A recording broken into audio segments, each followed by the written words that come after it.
Hello friends, let us now continue with the jaundice. So what are the clinical features of neonatal jaundice?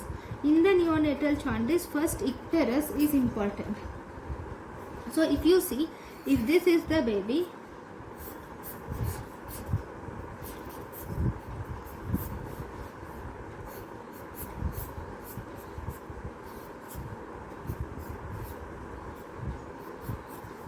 right, if you see, if the icterus is present in the face, then it accounts to 4 to 6 milligrams per deciliter bilirubin content in the face. Okay, if it is present in the chest,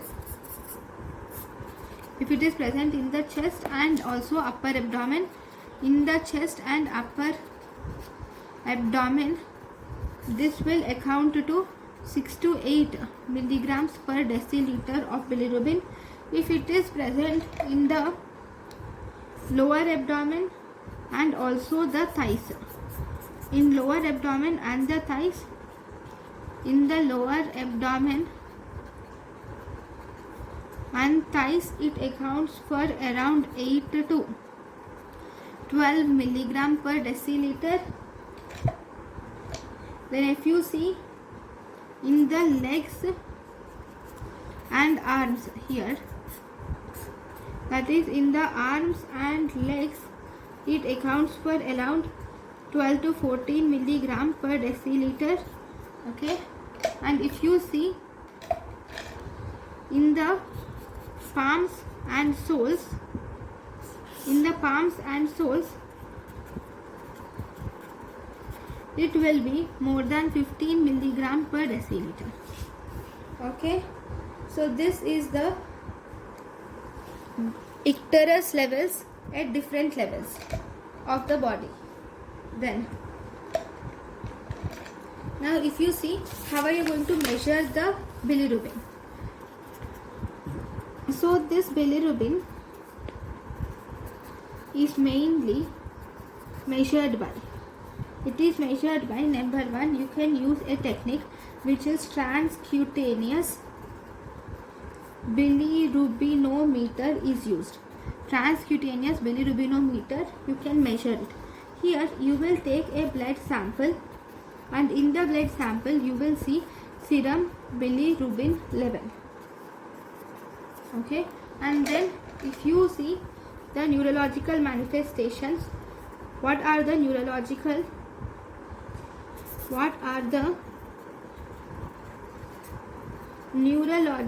manifestations which you see in the neonatal jaundice? So if you were asked what is the most common involved part of brain, most common involved part of brain is basal ganglia. And if you were asked what is the type of cerebral palsy, what is the type of cerebral palsy which is seen in this what is the type of cerebral palsy which is seen in neonatal jaundice? It is extrapyramidal type is seen in neonatal jaundice. Then if you were asked some important points, what is kernicterus? Kernicterus is yellowish staining of basal ganglia is called as kernicterus. Yellowish staining of basal ganglia is called as kernicterus. Then if you were asked what is acute, what do you see in acute bilirubin encephalopathy? What do you see in acute bilirubin encephalopathy?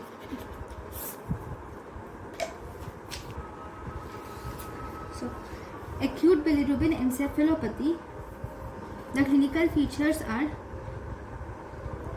in the mild disease, first you will see presence of hypotonia with poor feeding, and you will see loss of Morose reflex is seen.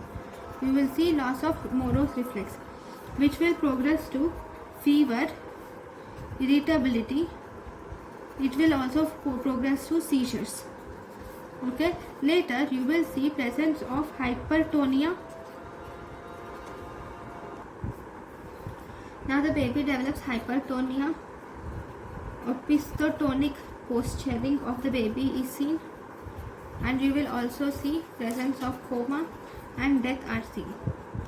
So these are in mild disease, these are seen in severe disease. So this is seen in acute bilirubin these are the clinical features of acute bilirubin encephalopathy. Now if you see what are the clinical features of chronic bilirubin encephalopathy. In chronic bilirubin encephalopathy, you will see presence of sensory, there will be sensory neural hearing loss in the baby, and then you will see presence of ethetosis, then you will see presence of dental dysplasia will be seen with mental retardation, you will see presence of mental retardation, and you will also see presence of upward gaze limitation is seen. So these are the important features of chronic bilirubin encephalopathy. Now what about the treatment? So in the treatment, first and foremost, you will have phototherapy. There are three types. One, you have to do phototherapy. Then second, you should do exchange transfusion. First you will do phototherapy, then you should do exchange transfusion should be done. Then third, we do drugs. We give the patient with drugs. Now if you do exchange transfusion, first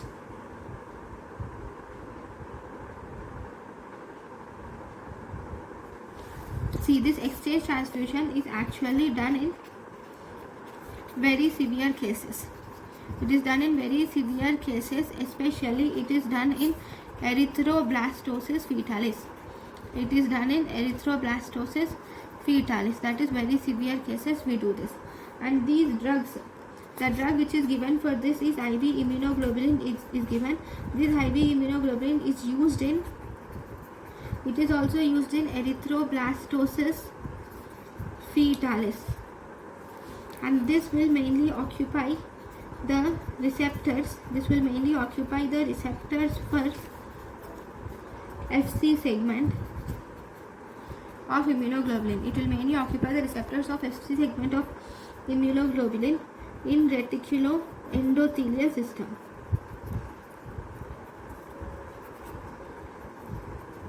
And thus it will prevent further immunoglobulin production. So this is about the drugs which are used in IV immunoglobulin used in erythroblastosis, used in jaundice, that is erythroblastosis fetalis. So if you see, we are dealing with erythroblastosis fetalis right here in these two. So what do you do? How do you treat erythroblastosis fetalis? So in this erythroblastosis fetalis, first and foremost, you will start the patient on phototherapy, and then after phototherapy you will do second exchange transfusion, and after exchange transfusion, even if this fails, then you will start the patient on third IV immunoglobulin is given to the patient. Okay, now if you see phototherapy, in the phototherapy, what are the mechanisms of phototherapy? The most common effective wavelength used in phototherapy is 450 to 470 nanometers, or it can be, these options can also be given 460 to 490 or 460 to 470. So whatever it is around 450 to 470 nanometers. So what are the mechanisms of phototherapy? So in the mechanisms of phototherapy, first we have something called as photoisomerization. Okay, in photoisomerization, bilirubin will be converted into a polar compound, and this polar compound is excreted in the kidney. Bilirubin is converted into a polar compound, and this polar compound is excreted through the kidney without any conjugation. Even without any conjugation, it is excreted out through the kidney. That is first step, which is photoisomerization. Second, we can also do structural isomerism. Structural isomerization. In structural isomerization, if you see, the bilirubin gets converted to lumirubin. Bilirubin gets converted to lumirubin, and this lumirubin is actually excreted through the kidney, and this lumirubin is excreted through the kidney without conjugation. Okay, this is actually a faster and irreversible rate of excretion, and this is most important mechanism by which the phototherapy acts. It is the most important mechanism by which phototherapy acts, that is structural isomerization.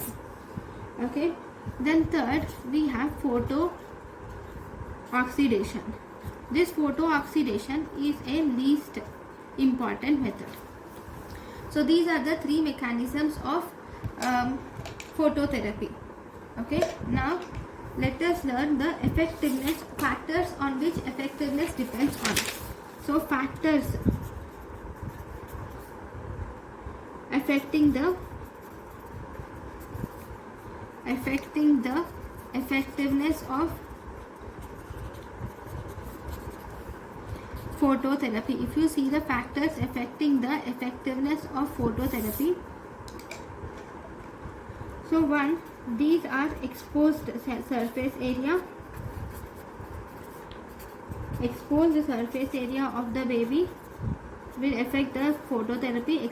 Exposed surface area of the baby. Then if you see the distance between the baby and the phototherapy unit, the distance between the baby and the phototherapy unit should be around 30 to 45 centimeters. And the type of lamps used,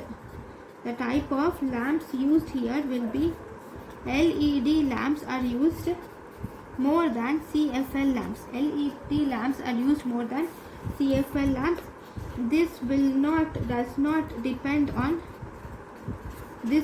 depend on skin pigmentation of the body of the baby. It does not depend on skin pigmentation of the baby.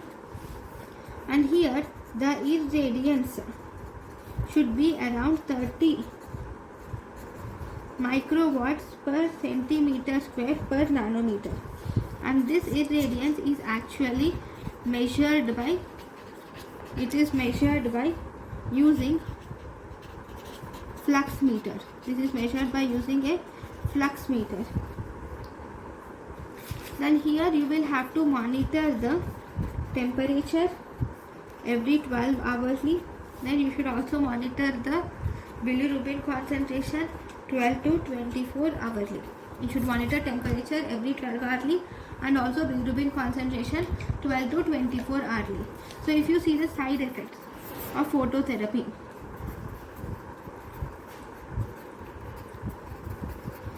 side effects of phototherapy include: number 1, there can be bronze baby syndrome is seen, along with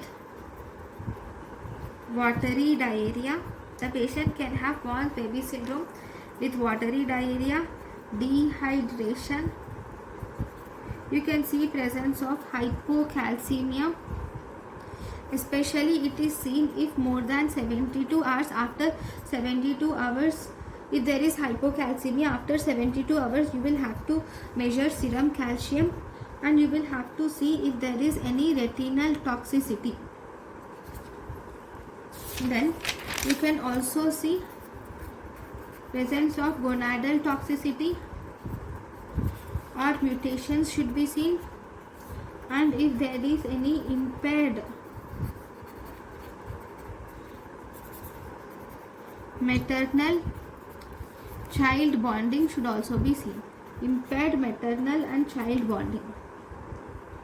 So all these are the side effects of phototherapy.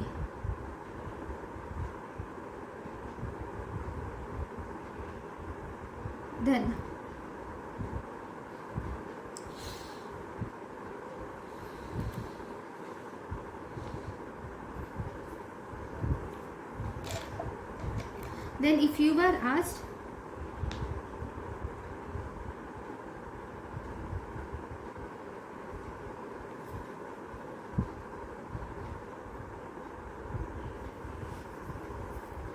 the healthy term infant neonate, what is the phototherapy cutoff? That is, when should you give phototherapy to the baby? So here you have age, phototherapy cutoff. You have to see age, phototherapy cutoff, and you should see exchange transfusion rate. Exchange transfusion cutoff. So if you see in this, first age should be between 24 to 48 hours, and phototherapy cutoff will be more than 15 milligram per deciliter. Exchange transfusion cutoff will be more than 20 milligram per deciliter. Whereas age between 48 to 72 hours, phototherapy cutoff, for giving phototherapy, the bilirubin concentration should be between 18 to more than 18 milligram per deciliter, and per exchange transfusion the bilirubin cutoff should be more than 25 milligram per deciliter. If the baby's age is more than 72 hours, the phototherapy, that is the bilirubin concentration for phototherapy, should be more than 20 milligram per deciliter. Exchange transfusion, for exchange transfusion the bilirubin concentration should be more than 25 milligram per deciliter. Now if you see the same in preterm neonate, in preterm neonate the bilirubin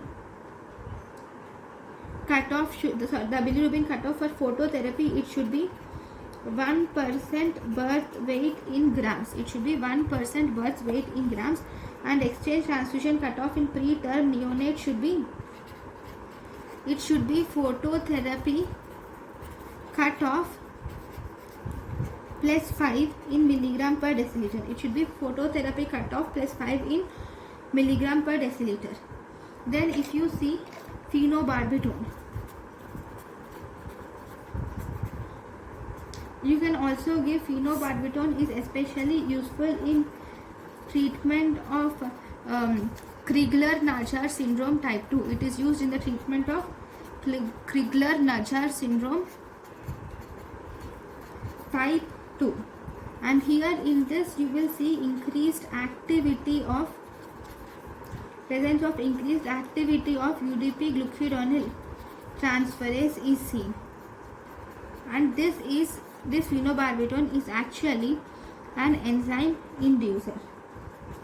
Then if you were asked what is the indications of exchange transfusion, what are the indications of exchange transfusion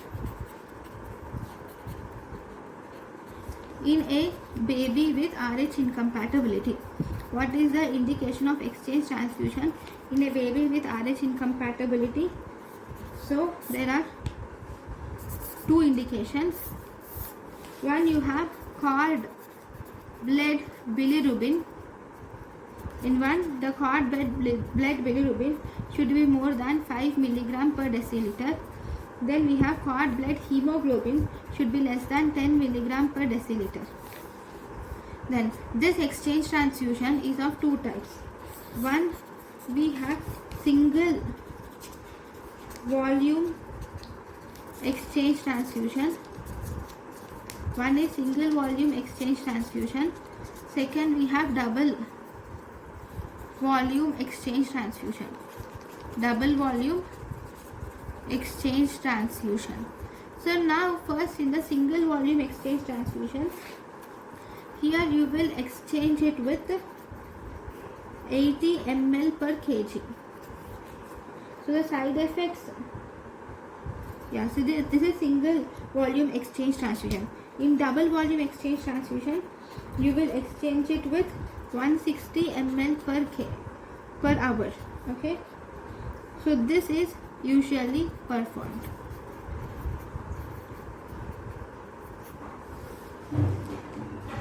Now, what are the side effects?